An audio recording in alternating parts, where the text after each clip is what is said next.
देवा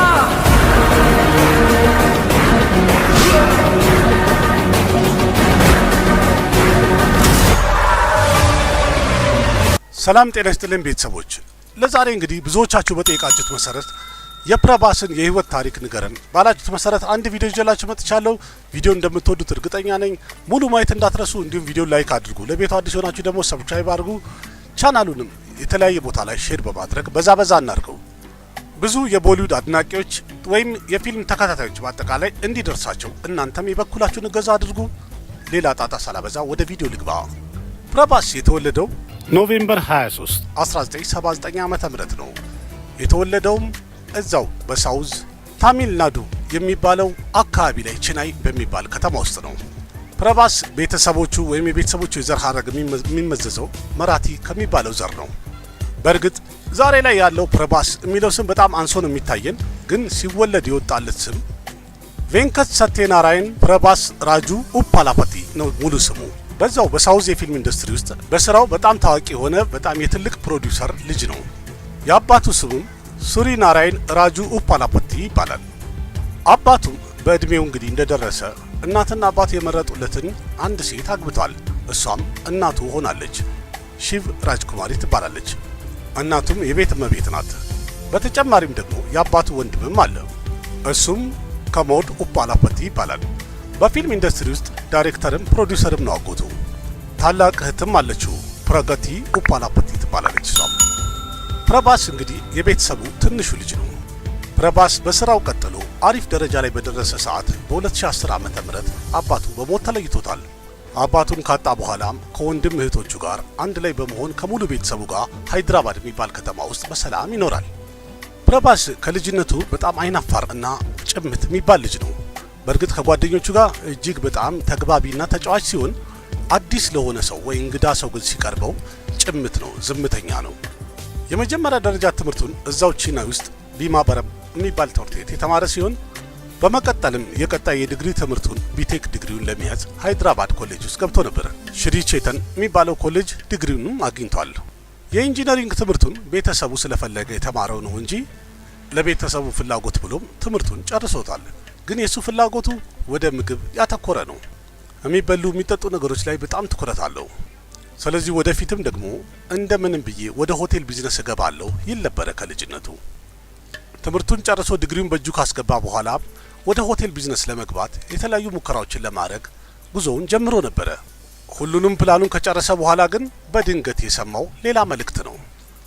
በደቡብ ህንድ የፊልም ኢንዱስትሪ ውስጥ ቆየት ያለ ሱፐርስታር የነበረው ክሪሽን ኡፓላፓቲ አንድ ሀሳብ አቀረበለት። አንተ ወደ ፊልም ኢንዱስትሪ ነው መግባት ያለብህ፣ ለአንተ ይሄ በጣም ጥሩ ቦታ ነው።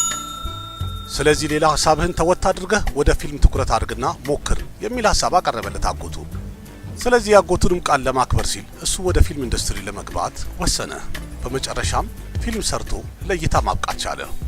ክሪሽን ኡፓላፓቲና ፕረባስ በጣም ጥልቅ ዝምድና አላቸው። ያው ከመጀመሪያም እንደተናገርኩት የአባቱ ወንድም ነው፣ ማለትም አጎቱ ነው ማለት ነው። ስለዚህ ክሪሽን ኡፓላፓቲም የወንድሙን ልጅ በሳውዝ ኢንዱስትሪ ውስጥ መቆየት እንዲችል ትልቅ ሱፐርስታር እንዲሆን ያልፈነቀለው ድንጋይ የለም። ድካሙንም ልፋቱንም አይቶ አላሳፈረውም። የአጎቱንም ምክር ሰምቶ ፕረባስም ወደ ሳውዝ ኢንዱስትሪ በ2002 ዓመተ ምህረት መቀላቀል ቻለ። የመጀመሪያ ፊልሙም ኢሽበራይ የሚል ፊልም ነበር። ፊልሙ ግን በጣም በሚያሳዝን ሁኔታ ሙሉ ለሙሉ ፍሎፕ ነው የሆነው። ይህን ነገር ሲያይ ፕረባስም አመነታ። ምናልባት የፊልም ኢንዱስትሪው ለኔ አይሆንም እንዴ የሚለው ሐሳብ እንደገና ገባው። ግን እስቲ ልሞክር ብሎ አንድ ጊዜ ከገባው አይቀር የተለያዩ ፊልሞችን በላይ መስራት ጀመረ። በጣም በሚያሳዝን ሁኔታ እነዛ ሁሉ ፊልሞች ፍሎፕ ነው የሆኑት። ቢሆንም ግን ፕረባስ አባቱ ፕሮዲውሰር ነበረ፣ በጣም ታዋቂ ፕሮዲውሰር ነበረ በኢንዱስትሪ ውስጥ። ስለዚህ በሱ ስም ሳይሆን በራሴ ስም መታወቅ አለብኝ ብሎ የበለጠ መልፋት ጀመረ። ምንም እንኳን የሰራቸው ፊልሞች ስኬት ባያገኙም ተስፋ ባለመቁረጥ ወደፊት ሙከራውን ቀጠለ። ጥረቱም ባዶውን አልቀረም።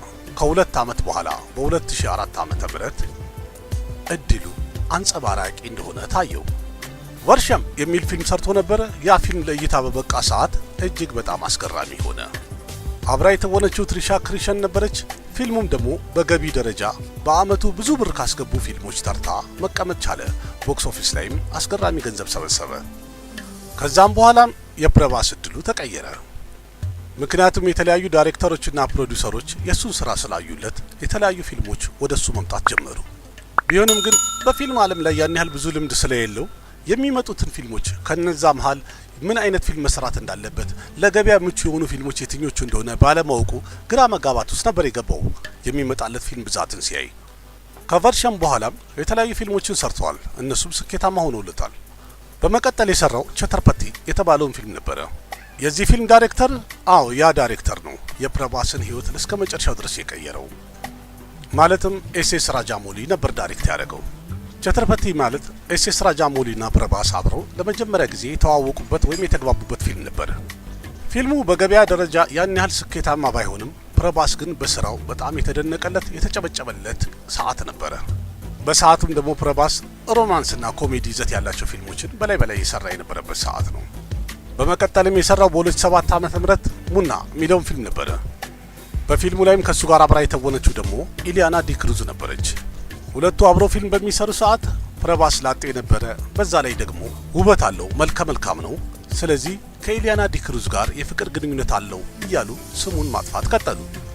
በሚገርም ሁኔታ ግን ሁለቱም የቀረቡበት ሚዲያ ላይ በአጠቃላይ ይሄ ነገር እኮ ስህተት ነው፣ ምንም ጓደኝነት የለንም እያሉ ቢሉም የሚሰማቸው ግን ብዙም አላገኙም። በሚገርም ሁኔታ ግን ከተለያዩ በኋላ ኢሊያና ዲክሩዝ ጓደኝነት ነበረን በማለት ቀድማ መዋሸቷን የበለጠ ግልጽ አደረገች። ግን ፕረባስ ለምን ደበቀ የሚለው ደግሞ ሌላ ጥያቄ ማስነሳት ቻለ። ምንም ነገር ቢያጋጥመው ወደፊት ማለት የሚወደው ፕረባስ ቀጥታ ፊልም ስራው ላይ ብቻ ትኩረት አድርጎ መስራት ጀመረ። በመቀጠልም የሰራው ፊልም ቢላ የሚል ፊልም ነበር። ቀጥሎ የወጣው ቢላ የሚለው ፊልም በተመልካች እጅግ በጣም የተወደደና የተደነቀለት ፊልም ነው። ግን በሚገርም ሁኔታ እዛ ፊልም ላይ አብራ የተወነችው አክትረስም ከሷ ጋር ሆኖ ያሳየው ገጸ ባህሪ በጣም ስለተወደደ ተመልካቹ በአጠቃላይ ማለት ይቻላል በቀጣይ ሁለቱን ለማየት ያላቸውን ፍላጎት በግልጽ ማሳየት ጀመሩ። በጣም ወደዱላቸው ጥንድነታቸውን። ያቺ ተዋናይም አኑሽካ ሼቲ ነበረች። የአኑሽካ ሼቲና የፕረባስ ጥንድ ሆነው ስክሪን ላይ የሚታየው ዝምድናቸው በጣም ተወዳጅነትን አገኘ። በዛም ምክንያት በተደጋጋሚ የሚሰራው ፊልም ጠቅላላ ሁለቱ አንድ ላይ ጥንድ ሆነው የሚታዩበት ነው። ከቢላ ቀጥሎ የወጣው ፊልም ሚርቺ የሚል ነበረ። እንደተለመደው የሁለቱ ዝምድና ተመልካቹ በጣም ቢያደንቀውም የበለጠ ግን የፕረባስ ውበቱ በጣም ያምራል፣ አቋሙ እያሉ ብዙ ነገር የማድነቁ ነገር እየቀጠለ ሄደ።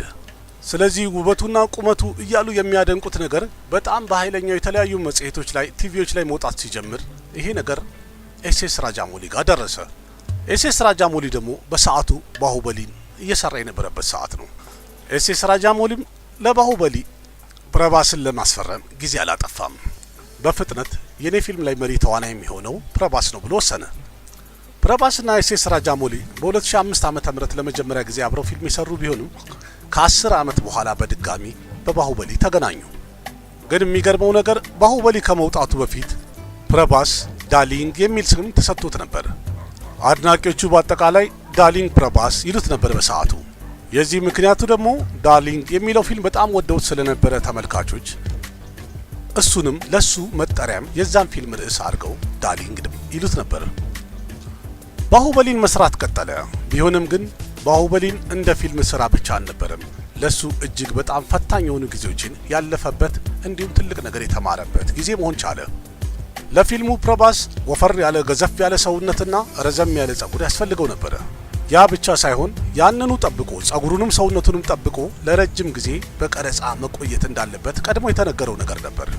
በጣም የሚገርመው በአንድ አይነት የጸጉር ስታይልና በአንድ አይነት የሰውነት ቅርጽ 5 ዓመት መቆየት አለብህ እንደተባለውም ቆይቶ ፈተናውን ማለፍ ቻለ።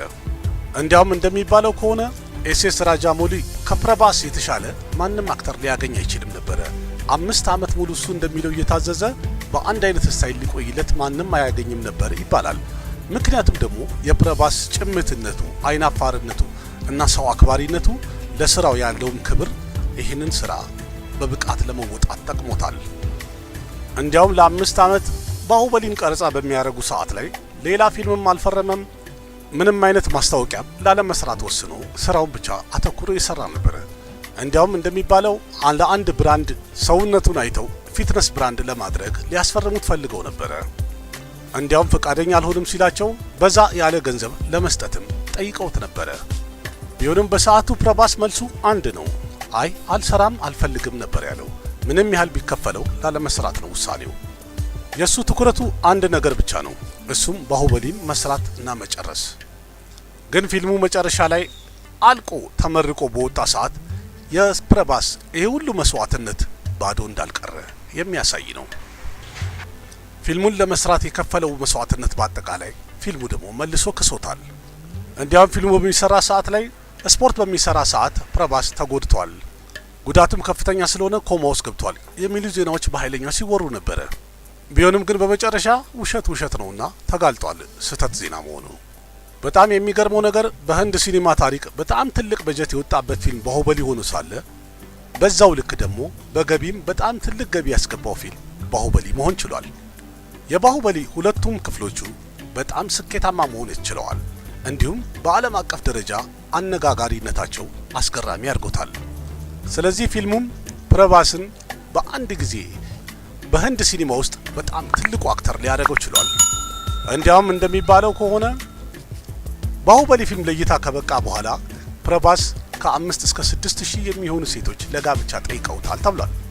ምክንያቱም ደግሞ ቆንጂዬ መልከ መልካም የሚያምር ልጅ ላጤ መሆኑን ሁሉም ሰው ስላወቀ ለጋብቻ ጠይቀውታል። የሚገርመው ነገር ፊልሙ ከወጣ በኋላ ሁሉም ወጣቶች ማለት ይቻላል ሰውነታቸውን ወይም ፊዚካላቸውን ልክ እንደ ባሁበሊ ማድረግ ፍላጎታቸው ነበረ። በመላው ህንድ የተለያዩ ሬስቶራንቶች ውስጥ ባሁበሊ የሚባል የምግብ አይነት ሜኑ ላይ ተቀላቅሎ ነበር በዛ ሰዓት። የተለያዩ ካምፓኒዎች የሚያመርቱት ደግሞ ግብአቶችም ስማቸው በባሁበሊ ተሰይሞ ነበር። ይህም ሌላ አስገራሚ ነገር ነው። ይህን ያህል ፊልሙ ዝነኛ ከመሆኑ ጀርባ ፕረባስ የህይወቱን 5 ዓመት የከፈለት መስዋዕትነት ሁልጊዜ ተጠቃሽ ነው። ከባሁበሊ ፊልም በኋላ ቀጥሎ የሰራው ራዲሻም የሚል ፊልም ነው። ይህ ፊልም ቦክስ ኦፊስ ላይ በጣም ሰቃይ ይሆናል፣ ብዙ ገንዘብ ይሰራል ብሎ ሁሉም ተስፋ አድርጎ ጠብቆት ነበር።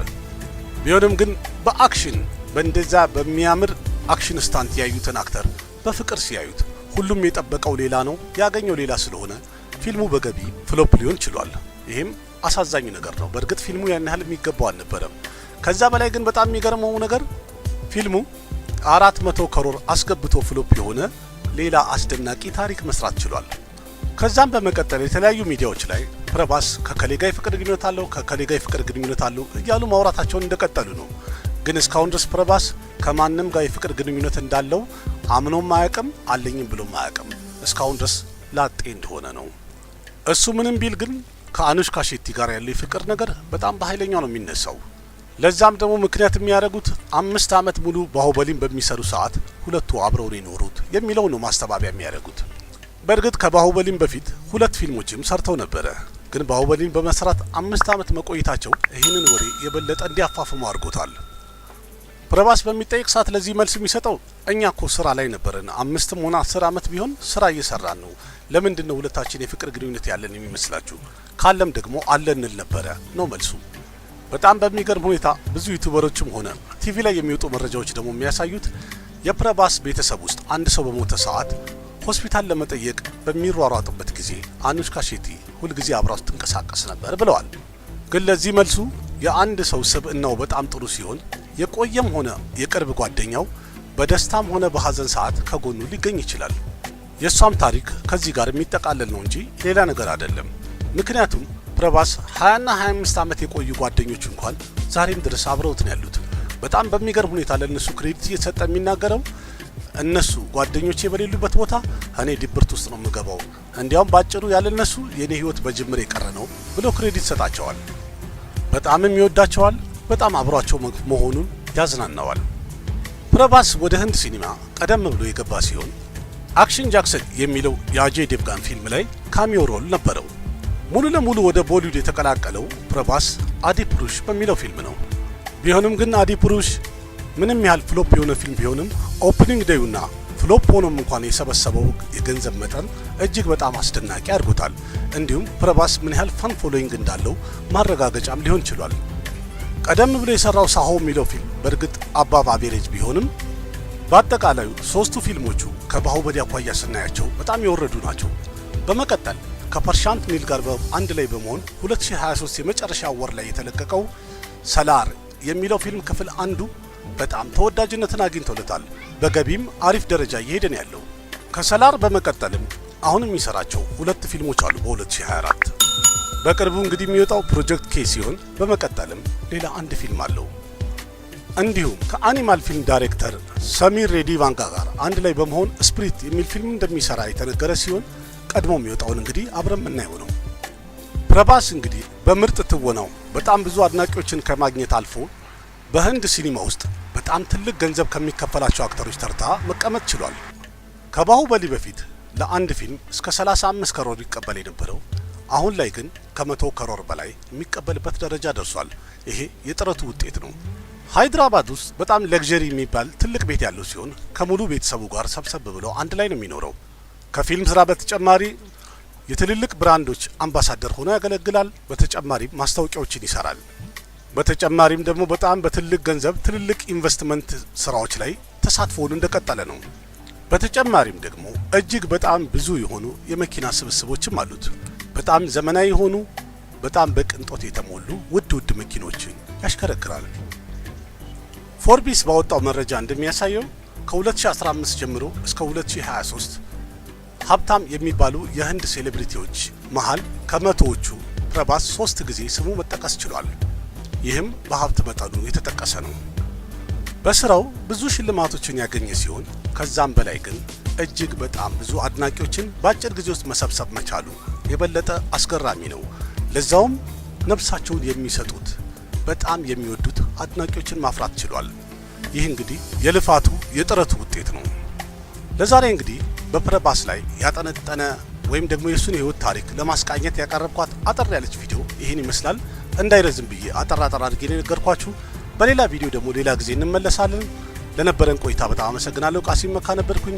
ቪዲዮን ላይክ ማድረግ እንዳትረሱ፣ እንዲሁም ያላችሁን ሀሳብ አስተያየት በኮሜንት ግለጹ። በተጨማሪም ለቤቱ አዲስ ሆናችሁ ሰብስክራይብ አድርጉ። ሰብስክራይብ ያደረጋችሁ ደግሞ የደውል ምልክቷን ተጫኑ። እኔ አዳዲስ ቪዲዮ በምጭን ሰዓት እናንተ ጋር ኖቲፊኬሽን መድረስ እንዲችል። አመሰግናለሁኝ። ባባይ देवा